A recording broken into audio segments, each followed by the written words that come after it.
about the dragon. So I've got that. Got it. There's a little message popped up. Um, so like Linda said, my name's Kirsty. I'm also a self-published indie author.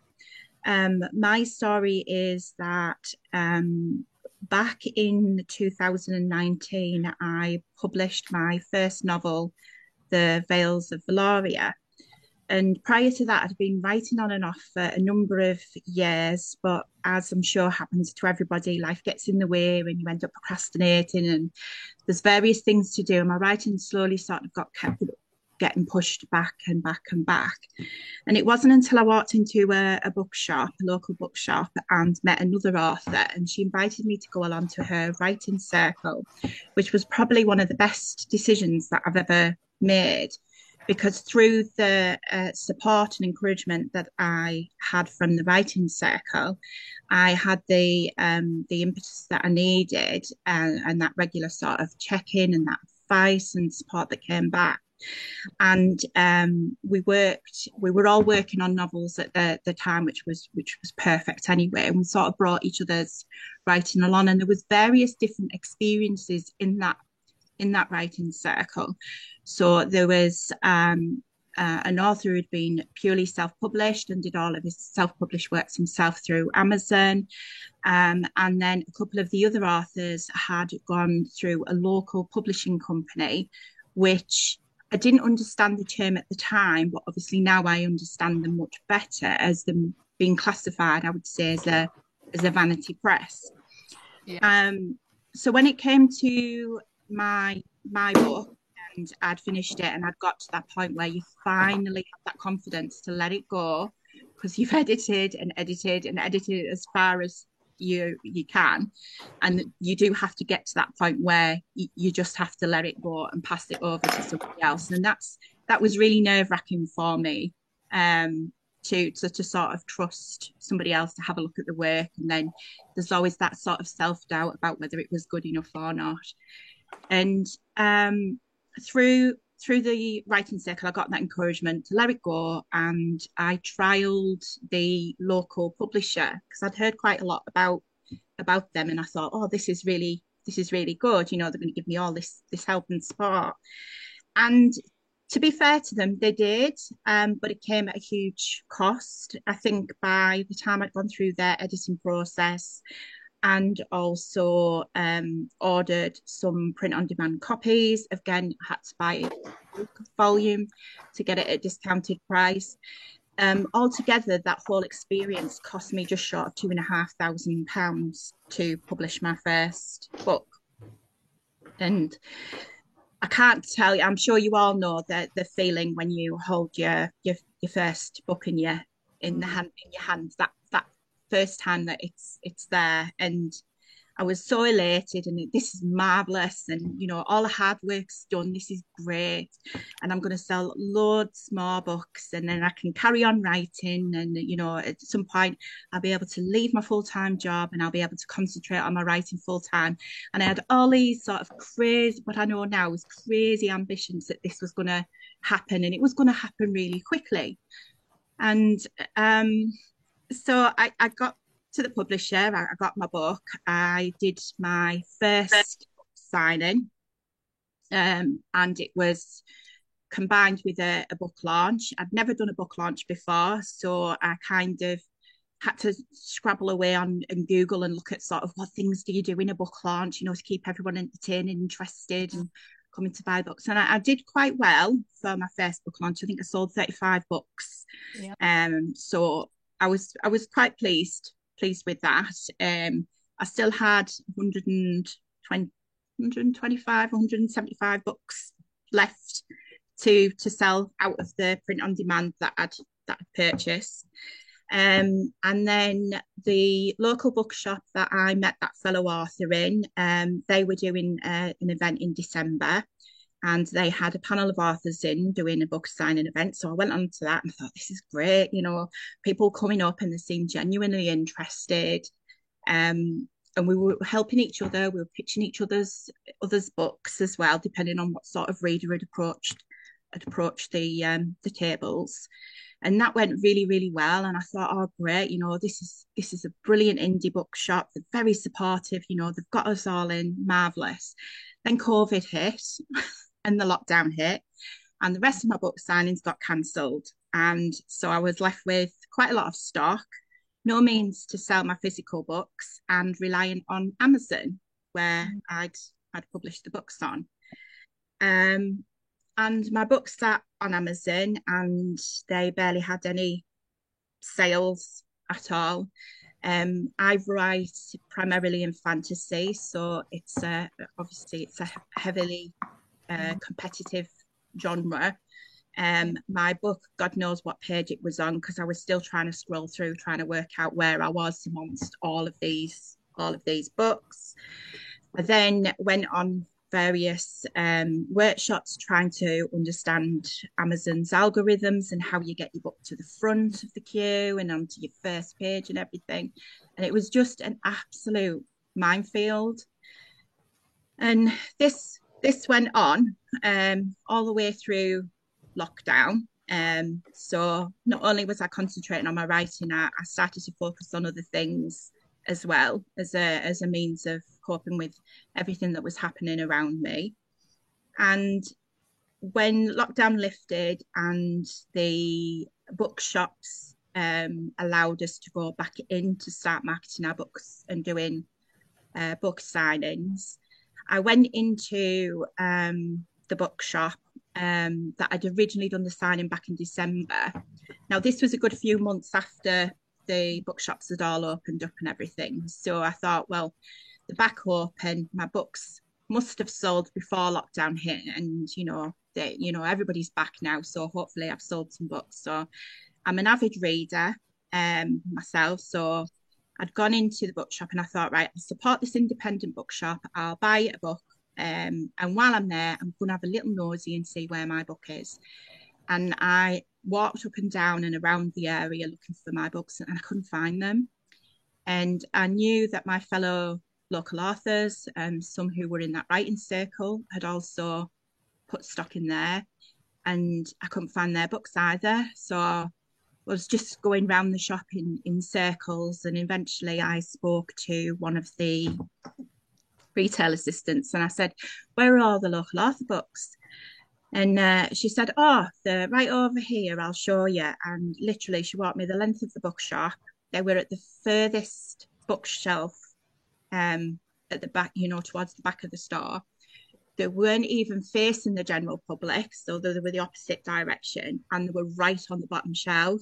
So I literally had to get down on my hands and knees, and of course only the spines were showing. And I said, oh, right. And I was counting them and I was thinking, there's still quite a lot of my books there, and so is everyone else's. So I'd asked the retail assistant, thinking, well, I'm an indie author. They're a local independent bookshop. They're going to support me. And these are the ones that I had really high hopes for. And I said, can we look at moving the local author books towards the front of the shop? And she said, just a minute, I'm going to go get the manager. So oh, okay then. So off she goes, pulls the manager out of the back, who pretty much comes down the shop with a face like thunder. So obviously she thought I was complaining. So she'd sort of looked like she was automatically going on the defense anyway. And I said, thanks for supporting local authors. Is it possible that we can just move these books? You've got some lovely display tables over here. Could we have some of the local authors' books presented like that? And she said, well, the thing is, we don't make much money off you. It's like, excuse me, sorry, what was that? And she said, yes. She said, well, we just don't make enough sales off you. And I was like, well, you're not going to make a lot if books are all down at the back of the shop. They're not even anywhere near where the customers can see them. So I said, look, I'm not asking for much. I said, and it personally, it's not just for me, because it's my fellow local authors here as well. Would you mind just even giving us a little table? Not going to take up a lot of space. And she said, I'm not about to rearrange my entire bookshop for you. This was the local independent bookshop And I thought, great, marvelous. Thank you very much. So I collected all my books and walked out of the shop and swore that I wasn't going to go back in again and support them by buying the books. But when I talked to some of my local author friends, they said they had the exact attitude from other retailers. Mm. And also, after they'd used Vanity Press as well, there was no follow up, there was no aftercare, there was nothing. Literally, I was just left with this sort of total. I can't describe it. It was like I'd gone from being elated and so Yeah. enthusiastic to just feeling completely drained and thought, what am I gonna do? And what I decided then was, well, right, if nobody's gonna help, then I'm gonna do something to help myself. And I went back home. I brainstormed with my husband as well. I reflected back on my experience, all the things that I didn't have in place that supported me. I had nobody to turn to. My local authors were in the same boat. They couldn't come up with anything. Um, so I brainstormed, I got the feedback, and then I created a business plan and not quite sure what was going to happen with it. I sent it off to apply for some funding, small business loan, and some grant funding. And um, I couldn't believe it when I was accepted for it. And I thought, oh, wow, this is great. So I had to go and find my own premises. And I thought, right, I am taking a huge gamble here because, as you know, most of the book retailers all stock traditionally published books. Mm. And they will, if you know the retailer quite well, they may agree to take some of your books. But they don't take them in any huge quantities. And again, it's always on a sale or return basis, the majority of them.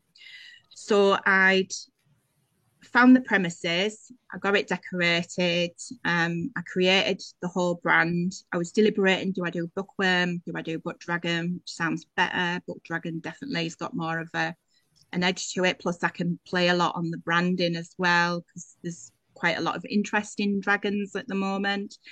So I can sort of link sell books and products. And I created the Book Dragon as a business basically to plug the gap that I knew wasn't there for self-published authors. And we started off just with local authors approaching us for support. I took the huge risk by making the decision that I was not going to be a bookshop that stocked traditionally published books. The shelf space, the whole shop is completely dedicated to self-published and independently published works. So there is no traditionally published titles in the shop.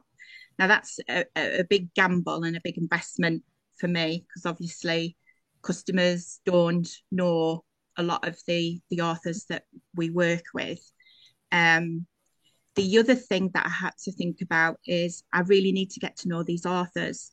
I need to I need to build up my relationship with them. I need to know the books and the writing because when a customer comes into the shop, I need to be able to recommend books to them and sort of gear if they've got particular reading interest to gear the books to that reading interest. So I read every single book that comes into the shop. And as part of that, I set up a book review service. Now, through COVID, I've been doing book reviews anyway. I'd started off myself, created a little website on Wix, and started to do book reviews. And then a lot of requests started coming through, and as fast a reader as I am, I was a little bit overwhelmed with all the reviews that were coming, requests that were coming through. So I put a notice in my local community group and asked if there was anyone interested in volunteering doing the book reviews with me, and I got a lot of interest for that. So now I have quite a large volunteer book review team that work as part of the Book Dragon. and they're literally based right across the UK. And I have some overseas book reviewers as well, which is good because I get a different take on some of the feedback that we give authors to about the books. So the book reviews was a big part of the book Dragon, and something that I wanted to make sure was included, and that I didn't make a charge for. One, because the reviewers are giving their time voluntarily, which is lovely, and the other reason is that I don't believe in paying for a book review, and I've had a lot of emails coming through saying, if you pay X, Y, and Z amount, we can guarantee your book will be in front of 30,000 people. It'll only cost you this much, but you cannot guarantee the quality of the book review that you're gonna get, and you don't know these, you don't know these people. And I know you don't know them generally anyway, and the public are buying the book, but when you're sort of trying, when you're looking as though you're paying people to have reviews, it just didn't ethically, it just didn't sit comfortably with me. So it was part of a service that I wanted to make sure was introduced. And when I was thinking about what else authors need, and creating a brand, we set up 7 Dragon departments. So the first Dragon department we called Blaze, and that was training and development for new and aspiring writers. And that was using, not not looking at delivering specific courses that you'd find in colleges and universities in terms of creative writing, but the kind of training that we were looking at offering was people's real life experiences, the mistakes that they've made, how they've learned from those mistakes, things that they don't teach you on a creative writing course, and the whole practicality of being a writer. Um, and we've built a training and development department around that. But before we could really develop that, we needed to build our community of authors and bring that knowledge and experience into one pool that we can then share. So that was all sort of covered under Blaze. Then we have Rory, who is our sort of front of house dragon. So this is around our bookshop and our online shop as well. And Rory is taken care of by our front of house manager, Bronwyn, who is also my daughter, works as a family business.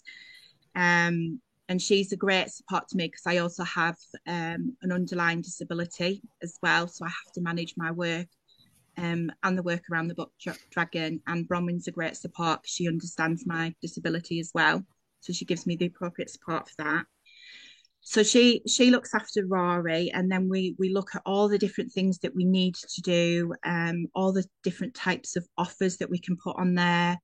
The shop that we went with has beautiful large windows, so we created different themed windows, and people were coming in wondering what was going on in the window because we'd put things that were around around the book that we were featuring that month as part of a specific book tour. So we did have a few people think we were selling clocks and that we sold musical instruments for some of the books. I'm thinking Phoebe Wilby's, and we had Phil Featherstone's booking with some musical instruments in because he had a band featured in his book. And but we've attracted people to us through the displays. And the good thing with that is that we're really creative, so there isn't anything that we're not prepared or willing to do. We think outside the box. We look at all the different things that we can try.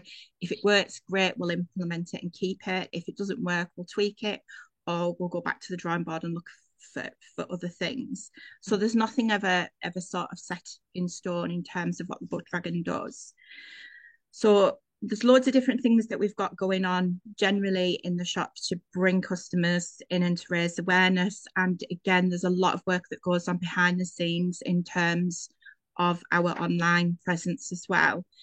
I started off being a writer and not knowing anything about websites, search engine optimization. It was all a foreign word. I am learning a lot and going through a lot of training and self-learning to make sure that I can get the website generating sales and interest. The difficulty that I've got is my competition is Amazon, and they've been going obviously a longer period of time. But it's work in progress, and the good thing is that our local business community, there are a lot of companies that are really, really interested in what we're doing. And they also are loving the whole ethos about supporting self-published and indie authors, because Yeah. traditionally we've been given a bad name in the past. And I say that with I went to a local business meeting, and there was a one shop owner based next to one of the bigger bookshops in Stockton-on-Tees. And he said, "Oh, I'm really glad you're open now." So he said, "You can deal with rubbish." And I was just like, that just smacked of, this is the attitude that people have got. They think, once you're self-published, you haven't got the backing of a publishing brand. Well, that's it. Your book's not good enough, and that's a load of rubbish as well. And I wasn't particularly happy with that comment, because it was like, well, no idea exactly of the books, the quality, because you don't even take the time to actually read them properly. And there was also this assumption that it's the writer's fault, and for me it's not. It's just writers don't always have that support around them, or you start something, it's a craft that you learn and you hone and you develop. It's not something that you instantly perfect at. So I was not particularly happy with his attitude anyway, and this is why I thought our business, the Book Dragon, is so important. Um, so there was a lot of things that I was trying to do with the business. One, just to grow sort of the community, bring the experience in. But two, I'm having to fight against these attitudes and these set beliefs about writers and self-publishing, not just from other retailers as well, but sort of other, even some customers as well. So this is why we have so many different services running. So we've got Blaze, we've got Rory, we've got Smergle, who's our book reviewing service. So, like I said, we do free book reviews. Then, in addition to that, we have Alden, which is our editorial department.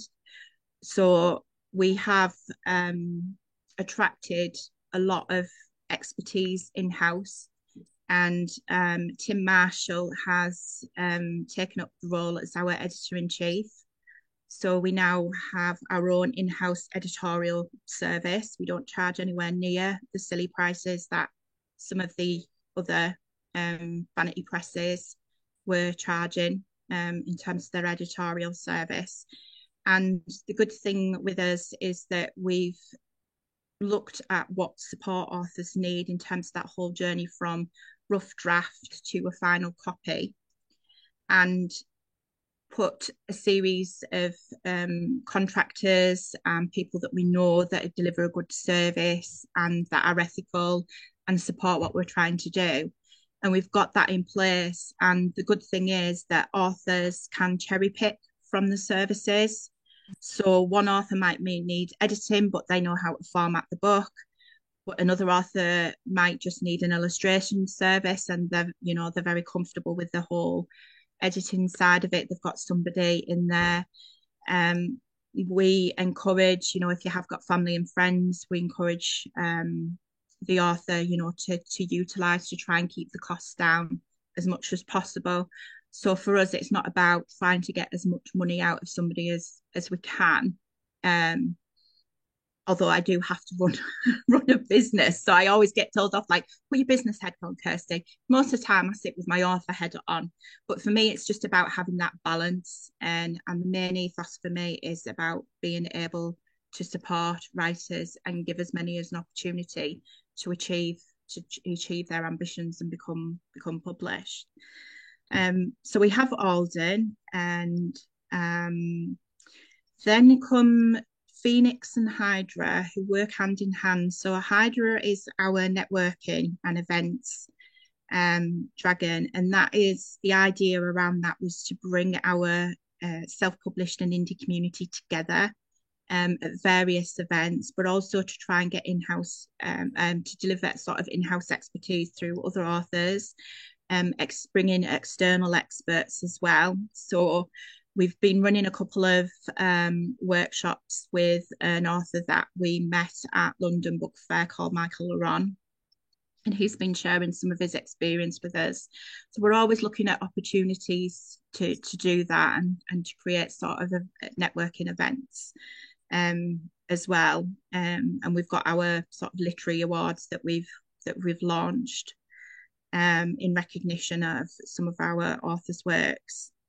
And then we have Phoenix, which is our marketing department. Now, what I learned very, very quickly was marketing is the hardest part of writing. We can't just get left. We want to just get on, write your book, and then that's it. It sells itself, and that never happens. And that was the hardest lesson that I learned. I've suddenly had to develop my knowledge and skill set in marketing my book, and I just didn't get any support from the Vanity Press. Like I said, there was no follow up or aftercare. I've had to learn things myself. And so I created a marketing department to take that, not so much pressure, but to give that support to other authors, because some authors are not comfortable. They're not comfortable and get in front of somebody and talking about their book. I could turn around and say, right, tell me about your book now. And you do sort of feel that little bit of anxiety about, I think they call it is it imposter syndrome or something like that we all tend to suffer from. But I implemented the marketing department to give that support. And there was Michelle, who works as part of that, Michelle Marshall. Now she's a business partner, and where the previous Vanity Press lacked the follow-up, this is Michelle's role, because she does provide the aftercare service and that follow-up. So Michelle works as part of delivering our membership packages, which is one of the ways that the Book Dragon sustains the business and is able to continue operating on a day-to-day basis and deliver all the different things that we do is through our membership subscriptions. And Michelle works hand in hand with us to give that support to authors. So she does that regular check-in. She looks at kind of where you are in your writing journey. She looks at what additional support services that you might need. She's another sounding board so that you never feel that you're on your own. And she's there to make sure that aftercare and that follow-up service is in place. And that for me was really, really important. It was something.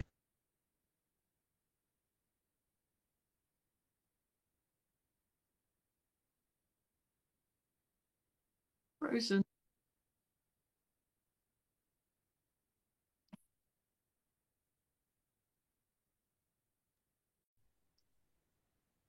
Brilliant. Sorry about that, folks. It's not your fault. Yeah, I think I have a gremlin in this laptop. Now and again, it does freeze, but I didn't think it was just going to completely freeze and throw me off the call.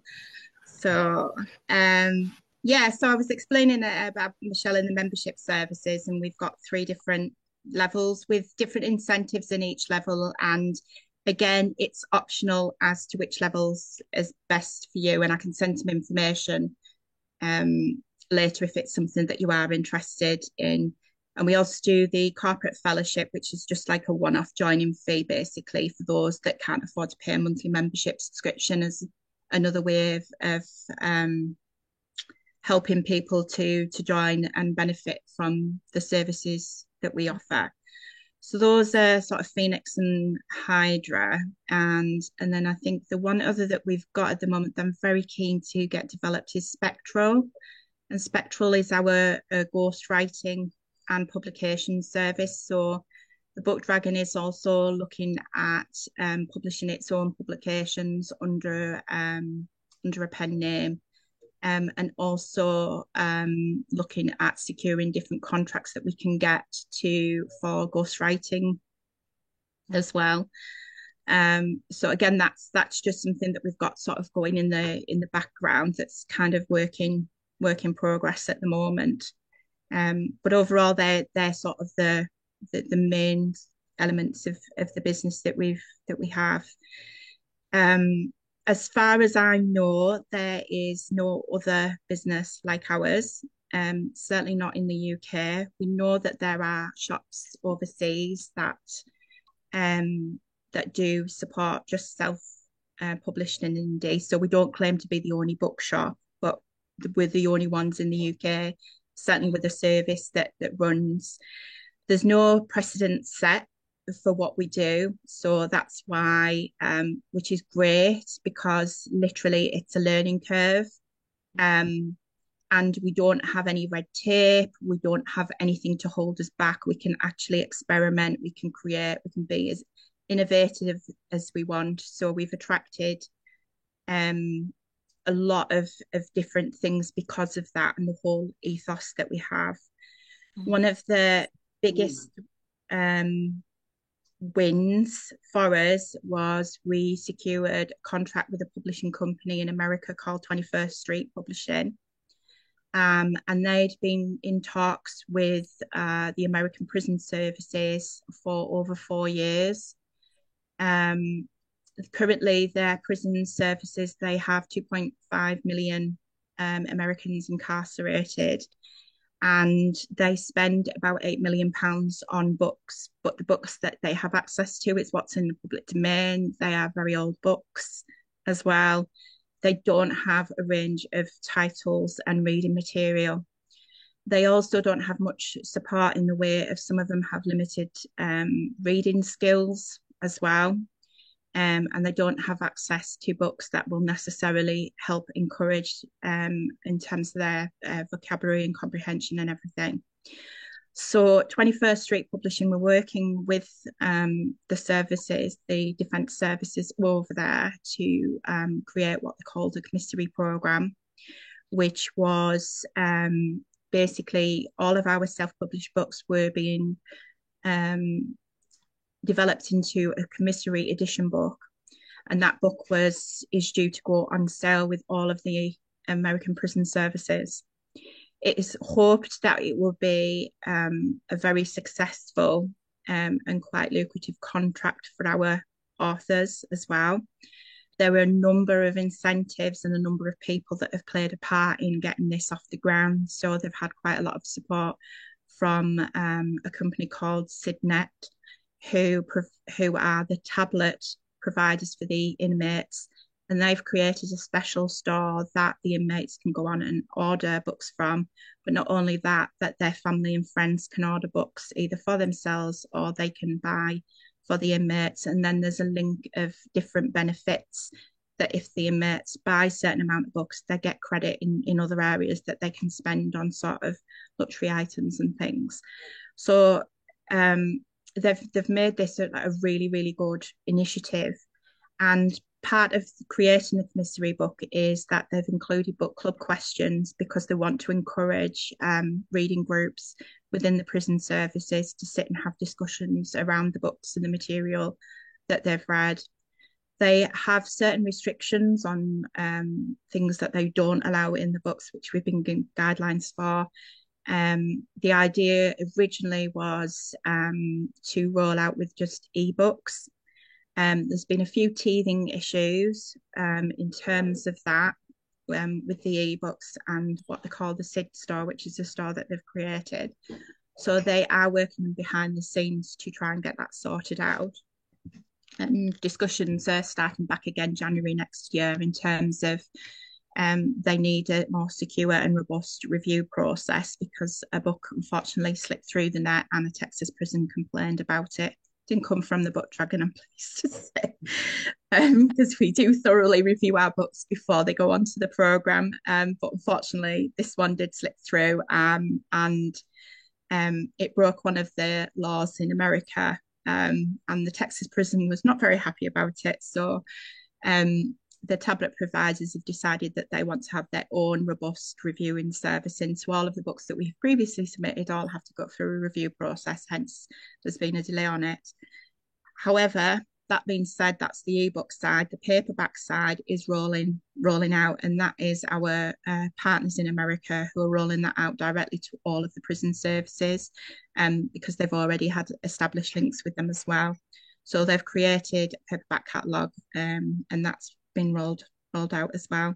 So anyone who joins the Book Dragon will have the benefit of having their book considered to become part of that.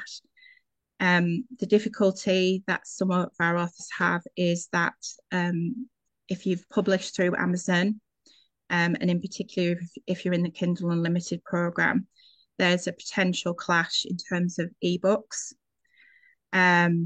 because of the exclusivity clauses around that. Now, we've asked the question directly, and Amazon KDP were actually at the London Book Fair, and I collared them directly face to face and said, can you please answer this question? And the guy didn't know, and he's still not come back to me. And basically, they will not answer the question as to whether there is sufficient difference between the commissary book and your original book published through Amazon that it wouldn't breach the exclusivity clauses. Now, we believe that it won't, because the commissary book in itself, it's a different cover, it has additional content in there, and it has its own ISBN as well. So we believe it's a different book. Amazon are sitting on the fence. So the only way that we're going to ever know that if this actually gets tested, and it's whether the author wants to run the risk of testing it or whether they're averse to the potential risk of that. So we've kind of left it down to the author. Whilst that affects the ebook, it does not affect the paperback option. So if it was something that you were interested in, you can just submit your book and be part of the program on a paperback. So it is a wonderful program in terms of what it's trying to achieve, but there are certain drawbacks to it, and obviously the issue of Amazon is an individual choice, depending on how well you do in Kindle Unlimited. My book, as I explained before, the Book Dragon, I was sat with, doing my math properly, 165 books from following my book signing. Since I opened the Book Dragon, all of my stock has gone. I'm now regularly ordering new stock. And I pulled my book off Amazon Unlimited because I wasn't making any money from it at all. I wasn't benefiting, and they do nothing to support me. Another author that we've got does tremendously well in Kindle Unlimited, so hasn't put his ebook in, but has put the paperback option in as well. And how we came to get the contract was literally because of the ethos that we have and the belief we have in self-published and indie authors, and that we treat everybody exactly the same. We're an inclusive service. We don't discriminate on genre. It doesn't matter what you write, it's the author that's important to us. If you want to write, you've got a book in you. We believe there's a reader out there for everybody. So it doesn't matter what you write. We've got loads of different initiatives going on where not only have we got the American Prison Services, but we're trying to replicate something like that in the UK as well. So we're in discussions with a few of the prisons. We're building up relationships with some of the prisons. So we're now on the supplier list. So we have a prison in Wetherby, HMP Wilston, who are very supportive of the Book Dragon. It's just the sort of news, of everything that we're trying to do and getting out there, and all these opportunities that are just coming in as a result of that. We've got Bram Stoker's, hang on a minute, great grandnephew, Dacre. Dacre is an absolute champion of the Book Dragon. He loves us, loves what we're trying to do. And he's got a partner who works with him on Stokerverse, so the revival of all of the Bram Stoker works. Chris McCauley, he's an acclaimed DC Marvel comic book writer. He works with Dacre and he's supporting us as well. So it's lovely to have their backing, and certainly for a name that's well recognised in the literature world as well. The other big win that we've had is as a retailer, I tried to join the Booksellers Association. First of all, they said no. No, you can't have a membership with us. I'm just like, why not? Well, you don't stock traditionally published books. Yes, but I still stock books, and these authors deserve to be placed in a bookshop and have their voices heard. So I don't understand why you wouldn't consider us. So I argued the case, and then they said, okay, well, I'll tell you what, we'll give you a fellowship membership. Okay, so what does a fellowship membership give me? Does it give me all the same benefits as another retailer? No, right, well, that's not good enough. I want the same as another retailer. So I pushed again. It went to the managing director, and the managing director said, absolutely, yes, we're going to consider you. And I got a gold corporate membership. So I went from nothing to fellow to gold. But what that opened up was national book tokens scheme as well. So normally you couldn't, most self-published and indie books tend to be on the likes of Amazon. You can't use national book tokens on Amazon to buy these books, but you can use the national book tokens in our bookshop, and we can also sell them as well. So that's been a massive, massive win for us. And it is all these little things that are slowly come together to sort of make the Book Dragon what it is. I don't profess will be absolutely perfect. Like I said, there's been no precedent set. There's no training for something like this. It's a completely new and innovative service that we offer. But we are absolutely blessed with the number of authors that have come towards come to the Book Dragon and have given their support, and they input their ideas as well. And that just makes every day even more exciting and challenging. And I'm just honestly overwhelmed sometimes with some of the support that we do get from everybody. So the days where it's hardest, where I'm trying to change public opinion, or I'm trying to combat retailers, trying to disrupt the traditional publishing landscape so they stop having the monopoly on everything and all the opportunities that most of us are being deprived of. When I get those days where it's not quite working out, then I get an author that says, do you know what, thank you so much for doing what you're doing, and for being there, and that just makes it all worthwhile. So I'm hoping, just by sort of sharing my experience and the fact that we're here, it's something that you will all look at getting involved with, even if it's not as much as stocking your book, but just sharing information and helping some of the writers who have found their way to us because they don't have that support, sharing some of your experiences with us and working with us to try and do the best by everybody. We don't see it as a competition. We're all in this together, really, and readers will keep on reading books. So you're not in competition with anybody else, because as soon as they've read their book, they're looking for the next thing similar, aren't they? So it's been a incredible experience, and thank you so much for allowing me to babble on and tell you all about the Book Dragon and how much I love it and how much I enjoy my writing, my reading, and being part of this wonderful community. That's it from me, really. If anyone's got any questions. Yeah, thank you so much, Kirsty. That was incredible. I'm a member. Yeah, absolutely. I'm a member of the Book Dragon, and I've just watched it develop. I've been there from almost the beginning. I can highly recommend it, absolutely. And it's fascinating seeing the different things occurred. But what questions? Who's got any questions? Yeah, okay. I've just finished my first YA novel. Mm-hmm. Get it to focus. Oh, No, it won't focus. I can see the dragon. Yeah, The Dragons of Bridlington Bookshop, Volume 1. It's a YA novel. I finished it. Now what do I do? I Yeah. think you joined the Book Dragon by the sounds of it. Mm-hmm. Yeah, it's definitely something to look at, because like I said, for me the hardest part was I got my book and then it's like, what do I do next? Yeah, that's it.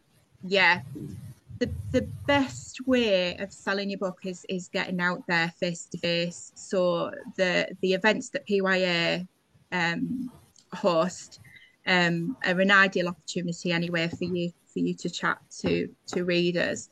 But there's a lot of other things that you can look at doing in terms of the marketing, and that's one of the things that we're very focused on providing in terms of the packages that we do.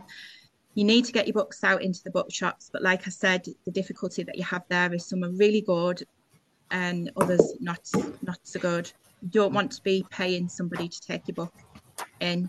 Most of the retailers work on a sale or return basis. We've had to adopt that model to enable me to set up, because I didn't have the funding to buy everybody's books on a wholesale basis. So again, you need to look at getting it into as many bookshops as you can. Amazon, I have no idea. They change the rules all the time, their algorithms and that.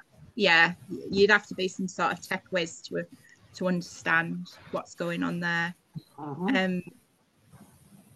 So yeah, the best way to sell is face to face. But like I said, there are other things that you can be doing. One of our authors in America, she's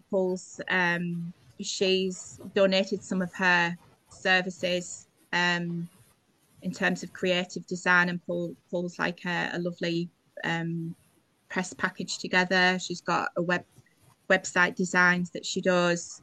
If you're part of any of the social groups as well on Facebook, because obviously you have your group and other groups as well, you'll get ideas from there. I could go into a whole raft of things, but like I think these are the things that we offer as a service. So again, it would depend on kind of what your position is and whether it was something that you were interested in looking at. What I would say to you is that when you're with the Book Dragon, it's not you on your own. So at the moment, it feels like it's you on your own when you've got your book and you're trying to sell it. But when you read the Book Dragon, it's not you on your own. It's the community of authors that are there and the team that are here sort of every day looking at what other doors and opportunities that we can open up. So, for example, I've in January, I appointed Ralph Booth. He's my marketing and entertainment business partner. He is an absolute whiz on creating audiobooks, which is another service that we've brought in, so we can do audiobooks for you. His background is drama. He also has a background in teaching as well. And he's really helped us to break open the doors for building relationships up with colleges. So before, I had tried through phone calls and emails to try and connect to the schools. I've taken samples of books over to them. I just didn't speak their language, basically, but Ralph does very well. And he's arranged a lot of author talks in, and on the back of that, we've had a lot of purchases of authors' books from the talks. Going into the prison services, absolutely nerve-wracking. I don't even know how I managed it. I stood in front of a group of prisoners and I thought, how am I going to hold their interest for 2 hours talking about how to write a book? And believe me, it was like I was nervous. And because I've never been to a prison prison before. You try not to stereotype who you're going to see, and there were some very colourful characters in there. But it was an amazing experience. They were really receptive to it, and they all wanted a copy of the book and everything. So the best person to sell your book is you, being out there and being personable, and talking and trying to get on board as many events as you can. But having the backup of your fellow authors as well is another way. Building up your book reviews as well, gaining credibility. When I get inquiries about taking on a book, I never say no to whoever it is, because I take all the books on face value. If after I've read a book and I thought, oh no, there's lots of issues with it, we temporarily take the book off the shelf, but then we work with the author to get it up to spec and put it back on, so we don't turn people away, because we just believe that it may be they haven't had the right support. So we help that way as well. But you can see as a retailer, when you go on, you can see that there's only so many reviews on, and you know those that are family and friends. And sometimes, while it's great thinking, oh look, I've got loads of 5-star reviews, sometimes it can be a little bit off-putting for a retailer, looking at, is this genuine, or is it just all family and friends that are just that? And as much as I love my family and my friendship group, they're not all going to tell me how bad or what mistakes I've made in my book or anything that I didn't particularly like. They'll just tell me I'm wonderful and that my book's wonderful. That's not what I want to hear. I want to develop. I want to learn. I want to move, progress and get my writing better. So reviews are a really good thing to be looking at, concentrating on as well. If you've only got your one book, most reviewers, genuine reviewers, will do it in exchange for a free copy of the book. So there's that sort of balance, whether you're happy to do that or not. Just to share with you, I tried a service. It is an American service I stumbled on when I was sourcing very different things, called Voracious Readers. It's one that I would recommend you have a look at. They've changed. So when I first joined it, I put my own book on there. I also signed up to receive books that I would give reviews on. They send out a circular with book titles on, and so you go on a rotation. I don't know if it's every 6 weeks, so some of yours pops more to the front or something like that. Once they hit 25 requests to review your book, then they stop. And then you build up reviews that way. So the 25 people will request a copy of your book, they'll review it, and then they'll place. So if you do look around on Amazon and Goodreads, you might see somebody says, I got this book free from Voracious Readers. I've had a positive experience with them, and I built my book reviews up for my first book that way. And in exchange, I gave reviews as well. And then when they sign up to say that they'd like a copy of your book, they're also agreeing to go on your newsletter list as well. So this is how you can build up your newsletter mailing list. I joined their Evergreen program, which was $20-something. It worked out, it was only about 20 quid a month. But to stay on that and to keep getting these leads generated. So now I've got a newsletter list of over 600 people that I can then send out details of my subsequent books and keep in touch with them as well. So it's a hard work if you've only got one book. If you've got multiple books that you've published, you could maybe offer one for free, and then you're advertising, if you like this book and you've reviewed it, here's all the other books in the series that you can buy, or here's links to my other works and things like that. So but like I said, that was something I'd sort of stumbled on and had a positive experience from. But these are the things you get from being part of a community. People are sort of sharing, oh, I've tried that works, or have you suggested, have you tried this as an Right, approach? thank you. Anybody else?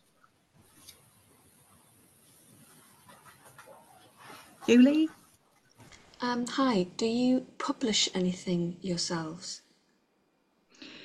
Yeah, it's something that we've looked at. We've helped two local authors publish poetry books. One's got a bit of a sad story to her, but we've helped two publish their books, and they just wanted the whole experience of it was something that they wanted to achieve for themselves. They weren't looking to make huge masses of money out of it, and we guided them through that whole process.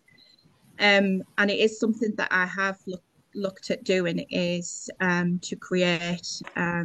It wouldn't be a traditional publishing contract, as in some of the major big publishing houses would offer, because the Book Dragon's not really in a position where we can do sort of advanced royalty payments and things like that. The other thing that I'm also careful of is that I don't want it to lose the whole ethos of what we were trying to create in the first place by supporting self-published and indie authors.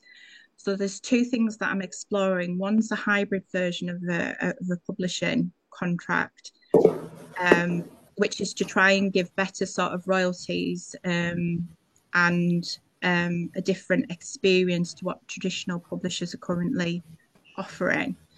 I'll give you an example. We've got I met an author at one of the talks, and she's published about 6-7 books, and the first book with the traditional publisher, she was telling us that she sold 352 units in 1 month, which was great, but she got paid 84 quid for 352 of the books.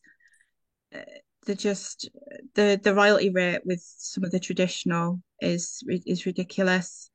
One of our other authors has come away from that because of the whole experience that they've had and the expectation that they put on them to market their own book anyway.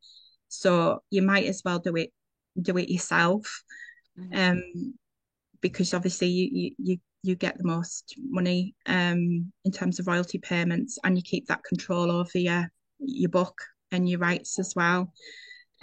So what I'm trying to do is create a balance publishing contract where we can take away the costs and the worry of the editing side of it, but try and give a better benefit to what the traditional publishers are currently offering. So that's currently work in progress. We've got a draft contract, and we're sending it to some of our authors for feedback to say, what do you think of this? So that we can look at that. So if you do have any experience around that or thoughts, I'd be very interested in you sharing that. So that's one of the things. So we can help you self-publish. And we're happy to put our brand against your book. So if you want the appearance of having a publisher behind you, we're happy to put the Book Dragon name to it. We are looking at a traditional sort of hybrid version of a publishing contract as well. And I'm sure there'll be other things that we'll be trying to test out for you. Thanks. It's occurred to me that a possible way of marketing some of the fiction might be to have an anthology of work by a range of your authors. I don't know. I'm not in publishing. I was a librarian a very long time ago. That's my only experience. We tried. I did put something out, and again, I think this is when the Book Dragon was very new, so probably in our first year. Linda may well remember looking at trying to get a collection of short stories together that we could publish as an anthology. But we're certainly open to that. So again, it's something that we'll probably try, and that you'll see that things will be coming out in the next few months anyway. Because we've been working on a marketing strategy plan, and myself and the business partners all have a meeting in the early October to go through it. At the moment, the marketing plan's over 100 pages. of ideas and things that we've actually collated of things that we're wanting to try. And so obviously we've got to break those tasks down through to individuals, but we keep adding to it as I more was going to ideas come say, I'm through. amazed at how much. When do you sleep, Kirsty? In between writing my own books. Yeah. I'm one of those that my mind's constantly